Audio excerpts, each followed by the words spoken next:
Un saludo.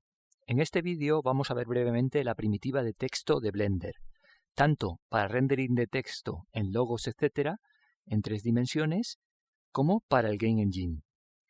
Partimos de nuestro fichero base.blend como siempre. Está enlazado en los comentarios. Con la caja seleccionada ponemos el cursor 3D en su origen. Mayúsculas más S, Snap Cursor to Selected. Borramos la caja, X y confirmar.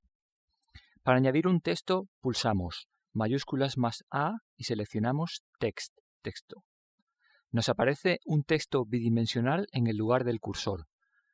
Está orientado según el plano XY y con un texto que pone Text. Acercamos la vista. Rotamos el objeto RX 90 intro 90 grados por el eje X. Entro en modo edición y me aparece la barra vertical que me permite escribir texto y pongo, por ejemplo, Blender.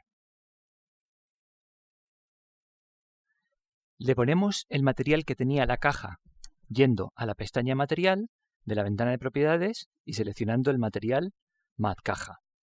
Nos vamos ahora a la pestaña de datos de esta ventana que aparece con un icono de una F mayúscula. En el panel de Shape, Forma, tenemos un parámetro con el mismo comportamiento que en las curvas de Bézier. Preview U, el número de segmentos rectos para previsualizar cada curva o para su rendering, abajo. A0 no se tiene en cuenta y se usa el de Preview. En el panel de geometría, más abajo, puedo extruir el texto, por ejemplo, poniendo 0.1 en Extrude. Acerco un poco más para verlo mejor. También puedo biselarlo poniendo, por ejemplo, 0.03 en Depth, profundidad. Voy a cambiar también la fuente del texto, el tipo de letra. Me voy a la sección Font y hay por defecto una fuente llamada Bfont. Pulso el icono de la carpeta a la derecha y navego hasta el directorio de fuentes, en mi caso de Windows. Windows, Fonts. Y elijo, por ejemplo, la fuente Comic.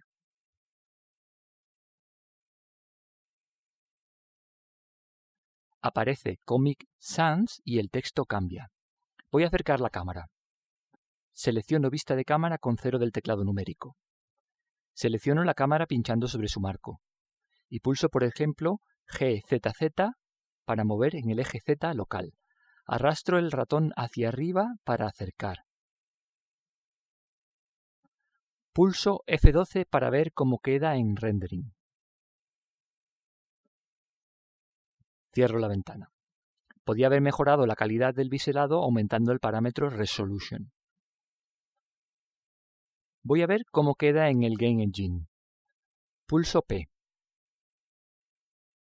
Veo el texto con la fuente correcta, pero plano y blanco. Salgo con escape. En el Game Engine, si quiero texto modificable dentro del juego, tiene que ser de este tipo.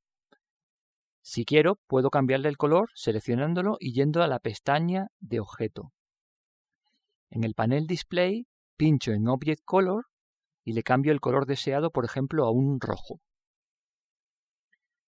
Me voy a la pantalla o al escritorio Game Logic, lógica de juego.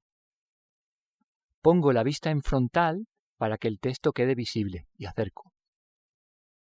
Aquí abajo tenemos la ventana Logic Editor, editor lógico, que permite crear las propiedades para los objetos del juego y su lógica mediante los llamados ladrillos lógicos Logic Bricks. El texto o valor de un objeto de tipo texto se podrá modificar en el Game Engine si pulsamos este botón para añadir una propiedad específica para ello. Aparece una propiedad de nombre text.